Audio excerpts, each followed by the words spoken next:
masa kanak-kanak yang penuh dengan kasih sayang. Ketika Muhammad berusia 6 tahun, ibunya membawa beliau dalam perjalanan ke Yatsrib, sekarang Madinah, untuk mengunjungi makam ayahnya, Abdullah, dan bertemu dengan keluarga besar dari pihak ibunya. Di perjalanan pulang dari Yatsrib di suatu tempat bernama Abwa, Aminah jatuh sakit dan meninggal dunia, meninggalkan Muhammad kecil dalam keadaan yatim piatu. Setelah kejadian ini, Muhammad kecil dibawa pulang ke Mekah oleh pelayan ibunya, Ummu Aiman, dan kemudian dirawat oleh kakeknya, Abdul Muthalib. Abdul Muthalib sangat menyayangi Muhammad dan memberikan perhatian penuh kepadanya. Namun ketika Muhammad berusia 8 tahun, kakeknya juga meninggal dunia. Setelah itu, tanggung jawab merawat Muhammad jatuh kepada pamannya, Abu Thalib, yang merawatnya dengan penuh kasih sayang dan menjaga beliau seperti anaknya sendiri. Di bawah asuhan pamannya, Abu Thalib, Muhammad tumbuh menjadi pemuda yang jujur dan terpercaya, hingga dikenal masyarakat dengan sebutan Al-Amin, artinya yang terpercaya. Tak ada orang yang ragu dengan kejujurannya. Semua orang Quraisy merasa aman menitipkan harta dan urusan kepada beliau. Kita beruntung memiliki Muhammad. Beliau adalah pemuda yang tak pernah berbohong dan selalu menepati janji. Pada usia remaja, Muhammad mulai ikut berdagang bersama pamannya Abu Thalib. Ketika itu, Abu Thalib, yang dikenal sebagai salah satu pemuka Quraisy, memiliki keterbatasan ekonomi, namun tetap berusaha merawat keponakannya dengan sebaik mungkin. Menyadari hal ini, Muhammad yang memiliki semangat membantu, sering mendampingi pamannya dalam perjalanan dagang. Rombongan dagang Quraisy tiba di Bushra, wilayah Syam. Di sana, ada seorang pendeta bernama Buhairah yang ahli dalam agama Nasrani. Biasanya, ia jarang berinteraksi dengan orang luar. Saat melihat rombongan tiba, Buhairah memperhatikan awan yang terus menaungi mereka, khususnya di atas Muhammad. Ketika rombongan beristirahat di bawah pohon, dahan-dahan pohon itu pun tampak merunduk menaungi beliau. Buhairah mengutus seseorang untuk mengundang seluruh kafilah, termasuk Muhammad yang awalnya tidak ikut. Ketika Muhammad hadir, Buhairah melihat tanda kenabian di punggungnya dan mulai bertanya tentang dirinya. Semua jawaban Muhammad sesuai dengan ciri kenabian yang diketahuinya. Buhairah lalu mendekati Abu Thalib dan mengingatkan, jaga anak ini dan segera bawa dia pulang ke negerimu. Anak ini memiliki masa depan yang agung dan bisa menjadi sasaran keburukan jika diketahui banyak orang. Setelah urusan dagang selesai, Abu Thalib segera membawa Muhammad kembali ke Mekah sesuai pesan Buhairah. Seiring berjalannya waktu, Nabi Muhammad tumbuh dewasa. Beliau mulai dikenal karena kejujuran, keadilan, dan sifat amanahnya. Kepribadian beliau membuatnya dipercaya oleh banyak orang, termasuk seorang saudagar kaya dan terpandang di Mekah, yaitu Khadijah binti Khuwailid. Khadijah yang pernah mendengar tentang sifat mulia Nabi Muhammad, menawarkan beliau pekerjaan untuk memimpin perniagaannya ke Syam.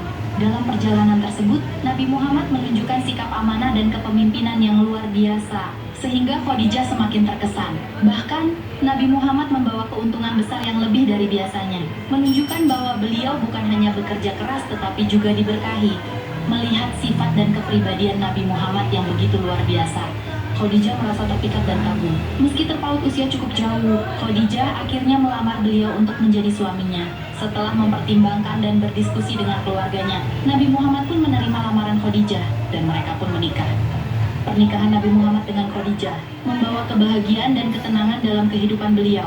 Khadijah selalu mendukung Nabi Muhammad dalam berbagai keadaan dan menjadi sosok yang setia mendampingi beliau.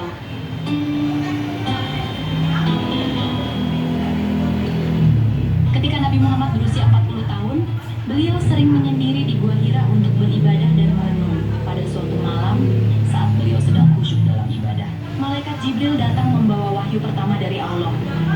Bacalah, wahai Muhammad. Nabi Muhammad terkejut dan takut. Aku tidak bisa membaca. Jibril mengulang sampai 3 kali.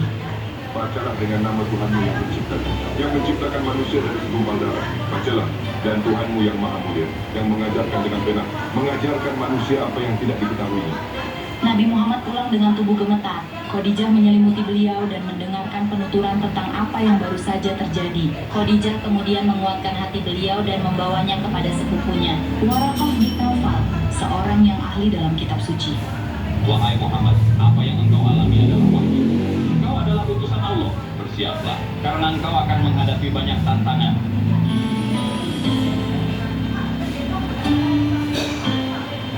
Awalnya, Nabi Muhammad menyampaikan ajaran Islam secara diam-diam kepada orang-orang terdekatnya. Khadijah, ahli Ali bin Abi Thalib, Abu Bakar, dan beberapa lainnya masuk Islam. Namun, ketika Allah memerintahkan beliau untuk berdakwah secara terbuka, tantangan mulai datang dari para pemimpin Quraisy yang merasa terancam oleh ajaran tauhid. Muhammad menghina dewa-dewa kita. Ini tak bisa dibiarkan. Dia harus dihentikan. Nabi Muhammad dan para pengikutnya menghadapi siksaan dan intimidasi. Namun, beliau tetap teguh dan terus menyebarkan ajaran Islam dengan penuh kelembutan dan kasih sayang.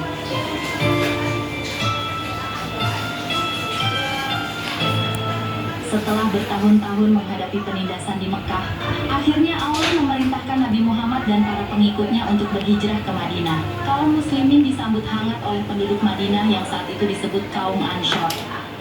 Hijrah ke Madinah menjadi awal dari terbentuknya masyarakat Islam yang kuat dan damai. Nabi Muhammad menjadi pemimpin Madinah yang bijaksana, menetapkan aturan keadilan dan persaudaraan antara kaum Muhajirin dan Anshar. Tetapi, kehidupan di Madinah juga diwarnai oleh peperangan yang dipicu oleh kaum Quraisy yang terus memusuhi umat Islam. Terjadilah beberapa perang besar seperti Perang Badar, Perang Uhud, dan Perang Khandaq. Dalam setiap pertempuran, Nabi Muhammad selalu menunjukkan sikap pemberani dan strategi yang bijak. Namun, beliau juga sangat mencintai perdamaian. Setelah bertahun-tahun, akhirnya Nabi Muhammad berhasil membebaskan kota Mekah tanpa pertumpahan darah. Kaum Quraisy yang dulunya memusuhi beliau, akhirnya tunduk pada kebesaran hatinya. Beliau memaafkan mereka semua. Hari ini aku katakan kepada kalian, sebagaimana Yusuf berkata kepada saudara-saudaranya, tidak ada balasan bagi kalian selain ampunan.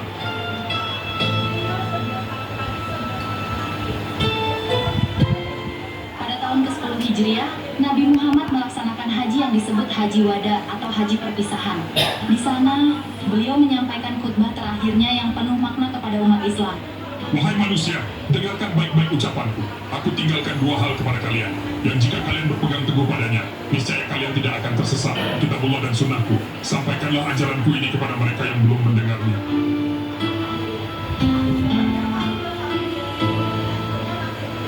Tak lama setelah Haji Wada, Nabi Muhammad jatuh sakit. Kabar ini membuat seluruh umat Islam sedih. Aisyah, istri beliau, setia merawatnya di hari-hari terakhir beliau. Pada tanggal 12 Rabiul Awal tahun ke-11 Hijriah, beliau menghembuskan napas terakhir. Wafatnya Nabi Muhammad Shallallahu Alaihi Wasallam adalah kehilangan besar bagi umat Islam.